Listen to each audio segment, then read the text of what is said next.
अस्सलाम वालेकुम dear students, this is mister Saeed Wazir. Dear students, आज हम एक इंपॉर्टेंट एमसीक्यू डिस्कस करेंगे। ये वो एमसीक्यू है जो तकरीबन 2-3 दिन पहले मैंने अपने यूट्यूब, फेसबुक और टिकटॉक चैनल पे अपलोड किया था, लेकिन मैं बहुत मायूस हुआ रियली, क्योंकि अभी तक मुझे किसी ने भी एक करेक्ट आंसर नहीं दिया। और ये आपके फर्स्ट ईयर केमिस्ट्री का चैप्टर नंबर 9 केमिकल काइनेटिक का एमसीक्यू है, और ये चैप्टर बहुत इंपॉर्टेंट है। ठीक है, ये थोड़ा एक्सपेरिमेंटल है, प्रैक्टिकल चैप्टर है, प्रैक्टिकल केमिस्ट्री से रिलेटेड है, लेकिन बहुत आसान एमसीक्यूज हैं। आपने सिर्फ इसको देखकर, यानी लंबा चौड़ा स्टेटमेंट देखकर आपने डरना नहीं है। ठीक है, हम इसको डिस्कस करेंगे इस तरह। हम बार बार मैं एमसीक्यूज अपलोड करता जाऊंगा और आपने आंसर देना है। अगर ना दिया तो मैं डिस्कस करूंगा यहाँ पे। तो देखते हैं कि इसको किस तरह हम सॉल्व करते हैं। The rate of the reaction is, एक रिएक्शन है उसका रेट वो बता रहा है कि सेकंड ऑर्डर है, second order and third order. Second order and third order है विद रिस्पेक्ट टू किस चीज के लिहाज से, रिएक्टेंट के लिहाज से। यानी किसी भी रिएक्शन को हम, रिएक्शन का मकसद, यानी हम जब रिएक्शन परफॉर्म करते हैं तो उसका बेसिकली मकसद क्या होता है, to convert the reactant into products. What is meant by reaction? To convert the reactants into products, that means the reaction, the chemical change. तो इसका मतलब है कि हम रिएक्टेंट ए और बी का एक रिएक्शन लेते हैं, ए और बी, और ये आपसे कह रहा है कि ए के लिहाज से इस रिएक्शन का रिस्पेक्टिवली का मतलब बिलतरतीब, यानी जिस तरतीब से पहले दिया गया है, यानी सेकंड ऑर्डर। तो यहाँ पे फर्स्ट ए दिया है, तो इसका मतलब है कि ये रिलेटेड है विथ ए, थर्ड ऑर्डर ये रिलेटेड है विथ बी। तो यहाँ पे दिया गया है कि एक रिएक्शन है, उसका ऑर्डर है ए के लिहाज से, रिएक्शन के लिहाज से सेकंड ऑर्डर है, बी के लिहाज से इसका ऑर्डर जो है वो थर्ड ऑर्डर है। तो बताए, क्वेश्चन ये है, बेसिकली क्वेश्चन ये है, आपने स्टेटमेंट को समझना है, ठीक है, फिर आंसर देना है। इसमें आपको लंबे चौड़े एमसीक्यूज में आपको एक स्टेटमेंट ऐसा होता है कि आपको समझाने की कोशिश करता है एमसीक्यूज। और नेक्स्ट जो पार्ट होता है वो है क्वेश्चन पार्ट। तो क्वेश्चन पार्ट इसका यह है, if the concentration of each one reactant is double।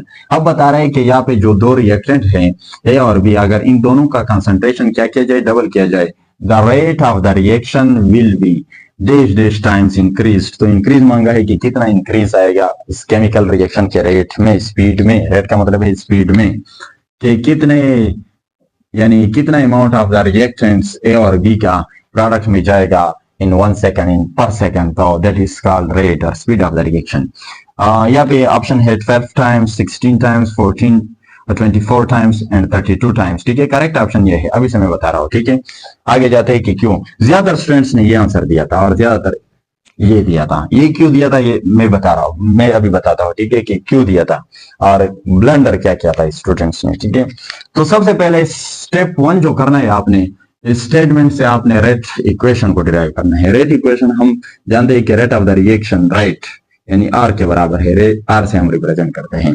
तो रेट ऑफ द इनिशियल यानी बिफोर द चेंज, ये कह रहा है कि के और ए रिएक्टेंट्स हैं, A is the constant of the reaction constant and A is the reactant है, और इसके साथ सेकंड ऑर्डर है, तो यहाँ पे लिखना है आपने, और B के साथ थर्ड ऑर्डर है, तो इसका पावर 3 लिखना है। तो इसको मैंने सपोज यहाँ पे मैं रिप्रेजेंट करता कि इनिशियल रेट है। ठीक है, अब ये कह रहा है कि अगर इसका और इसका कंसंट्रेशन डबल किया जाए, अब इसके अंदर सपोज अगर मैं चेंज लाता हूं, तो after the change that rate will be called as the final rate of the reaction. ठीक है, तो आर एफ से मैं रिप्रेजेंट कर लेता हूं। ठीक है, यहाँ पे ए का कंसंट्रेशन भी डबल किया हुआ है उन्होंने, और बी का कंसंट्रेशन भी उन्होंने डबल किया हुआ है।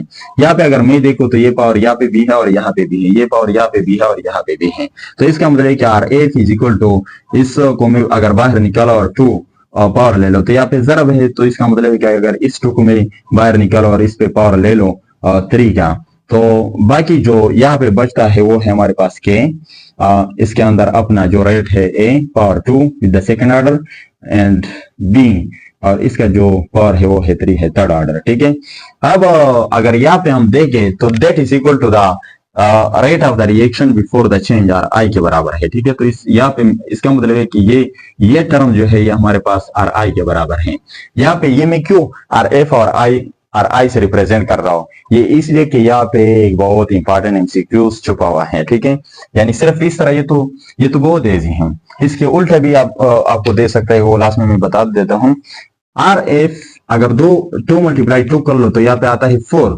अगर यहाँ पे 2 मल्टीप्लाई 2 को आपस में 3 टाइम मल्टीप्लाई कर लो तो 2 मल्टीप्लाई 2 4 और 4 multiply 2 that is equal to 8। तो इसका मतलब यहाँ पे 8 आया। अक्सर फ्रेंड जिन्होंने 12 आंसर ठीक किया हुआ है उसने ये ब्लंडर किया हुआ है कि यहाँ पे जो मल्टीप्लीकेशन है वो उन स्टूडेंट्स ने एज अ प्लस लिया है, यानी 4 + 8। तो 4 + 8 से यहाँ पे 12 आंसर आता है। तो ये जो ऑप्शन ए है ये इसलिए मैंने डाला था क्योंकि मुझे पता था कि आप लोगों में से अक्सर स्टूडेंट्स होंगे कि यहाँ पे ये इसको जमा करेंगे, और मैं चाहता था कि आप अभी से इस टेस्ट से पहले ये ब्लंडर जो है, ये गलती जो है आप कर ले और मैं आप लोगों को समझा दूं कि आपने नहीं करना है आगे। ठीक है, तो केमिस्ट्री रटे का काम नहीं, मेमोराइजेशन का काम नहीं, आप लोगों ने इसको समझना है, इसको कॉन्सेप्ट क्लियर करना है केमिस्ट्री का। ठीक है, स्पेशली केमिस्ट्री वो सब्जेक्ट है जो आप 2-3 मिनट यानी रटे से काम ले लेंगे बेशक, लेकिन आगे आपका फ्यूचर जो है वो डार्क होगा। आपने कॉन्सेप्ट क्लियर करना है। ठीक है, स्पेशली इस तरह के चैप्टर में। तो RF इज इक्वल टू, यहाँ पे मैं RI लिख देता हूँ, ये वाला इनिशियल रेट 4 × 8 यहाँ पे आता है 32 ऑफ RI। तो इसका मतलब है कि RF का मतलब है after the change, negative change है या पॉजिटिव चेंज है। नेगेटिव चेंज उसको कहते हैं कि जब डिक्रीज आया हो, लेकिन ये डबल है तो इसका मतलब है कि ये पॉजिटिव चेंज है, इसको भी आपने देखना है। ठीक है, यहाँ पे पॉजिटिव चेंज आया है। ठीक है, तो यहाँ पे करेक्ट ऑप्शन कौन सा होगा? 32 टाइम्स। जो नेक्स्ट एमसीक्यूज है इसमें उसका ये स्टेटमेंट होगा कि second order with respect to A है, third order with respect to B है। If the concentration of each is double the rate of the reaction, the final rate of the reaction will be equal to.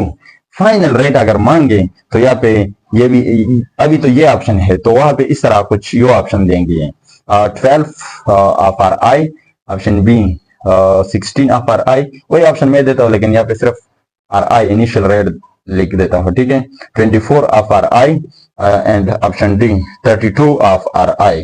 तो यहाँ पे initial यानी final rate जो है वो positive change आया है, 32 times of the initial rate यानी इंक्रीज आया है, इंक्रीज पॉजिटिव चेंज आया है।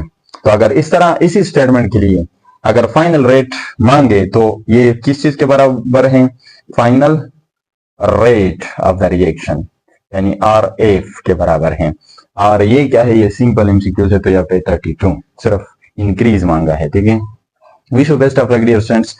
इस तरह एमसीक्यू में अभी एक और देने वाला हूँ आपने यूट्यूब, फेसबुक और टिकटॉक चैनल को, तो आपने आंसर देने हैं, चाहे गलत भी दे टेंशन नहीं लेना, मुझे पता नहीं चलता कि कौन दे रहा है। ठीक है, स्पेशली यूट्यूब में तो आपने आंसर देना है। आप अभी यानी लर्निंग स्टेज में हो, आपने गलती करना है। ठीक है, तो इसमें आपने जो है शर्म फील नहीं करना। ठीक है, आपने सीखना है, तो आगे मुझे पता चलेगा कि आप लोगों को कहाँ पे मसला आ रहा है तो मैं वो डिस्कस करूंगा। ठीक है, best of luck, thank you dear. और याद रखिए जो हमारा यूट्यूब चैनल है उसका नाम है जीनियस GCA, यूट्यूब में दे दे कैपिटल में जीनियस GCA, और जो फेसबुक पेज है वो है द जीनियस कोचिंग एकेडमी बनो, और जो हमारा टिकटॉक चैनल है वो है केमिस्ट्री लोअर्स, और दूसरा जो है द जीनियस कोचिंग एकेडमी बनो। Wish you best of luck, thank you.